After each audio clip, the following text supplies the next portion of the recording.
Members of the NACFA Standards Board believe it's imperative. You went a little too far, but that's all right. Believe it's imperative that our members are familiar with the NACFA professional standards and are continually updated of changes in interpretative guidance of these standards, as well as changes in other industry standards from other professional organizations that may affect our members. That's consequently, this is the first tips on standards session, and as Greg mentioned, there'll be other tips in future sessions given by the NACFA Standards Board members. You can go to the next slide now, Greg. What am I going to talk about today?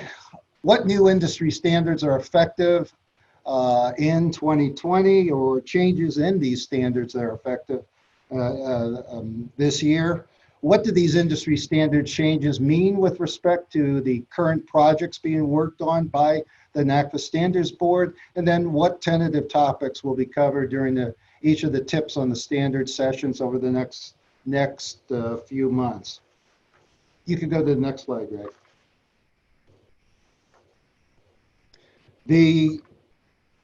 So what's new in 2020?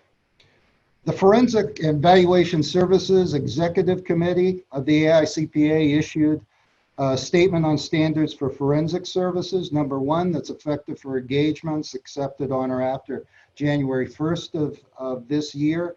These new forensic standards apply to litigations and investigations and can be applicable to valuation assignments. The Uniform Standards of Professional Appraisal Practice, USPAP, which contains standards on all types of appraisal services, is updated every 2 years. The Appraisal Standards Board of the Appraisal Foundation issued the 2021 edition of USPAP that is also effective January 1st of this year. The Standards Board of the International Valuation Standards Council issued new and revised provisions to the International Valuation Standards that was published back in July 31 of 2019, and these new revised provisions and standards are effective January 31st of this month.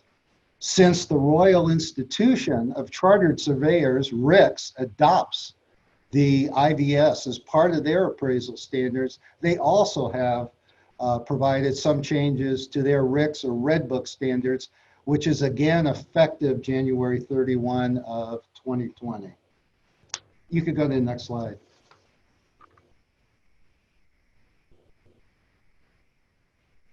So what do these changes mean with respect to the work being done by the NACFA Standards Board? First, the domestic and international business valuation appraisal standards comparison charts are in the process of being updated. Obviously, with these changes, these charts are going to be updated. Further, the NACFA, I always like to point out that the NACFA business valuation members should be aware that the AICPA issued Q&As applicable to calculation engagements back in 2017. And I've made presentations with other NACFA Standards Board members as part of the industry standards update about asking to what extent our members are aware of these Q&As from the AICPA, and it always surprises me of how few members are aware of these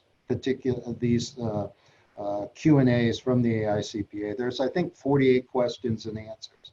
Speaking of questions and answers, the NACFA Standards Board is currently drafting its own litigation and non-litigation Q&As. You could go to the next slide.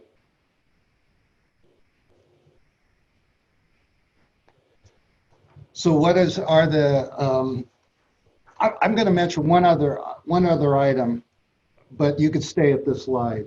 Consequently, I want to point out that you don't want to miss the Industry Standards Update Program at this year's NACFA CTI annual conference in Philadelphia on June 17th. That's the pre-conference session, because it's anticipated that we're going to be releasing the both domestic and international business valuation standards comparison charts and discussing these, as well as releasing some of the NACFA Standards Board's litigation and non-litigation Q&As. They'll also be discussed. I've listed here some of the next topics that will be covered,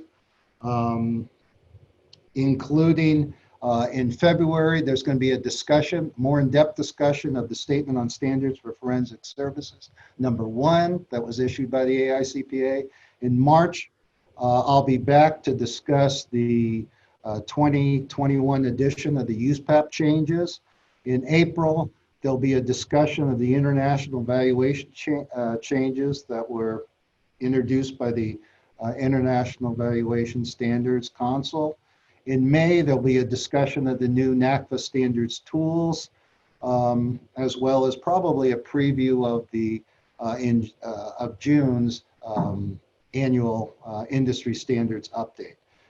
There are future tips on standard sessions. We're thinking of discussing individual NACFA Q&As as well as other industry standards topics.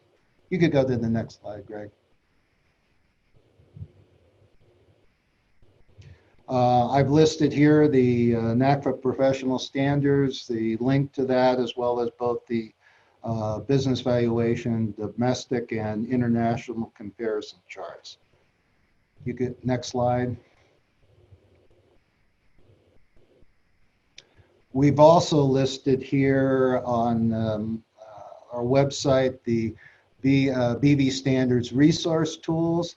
Don't forget there's business valuation development checklists. There's reporting, detailed reporting checklists. There's sample business valuation engagement letters, both for calculation and valuation engagements, and other, I think, important information. And these tools are available to you.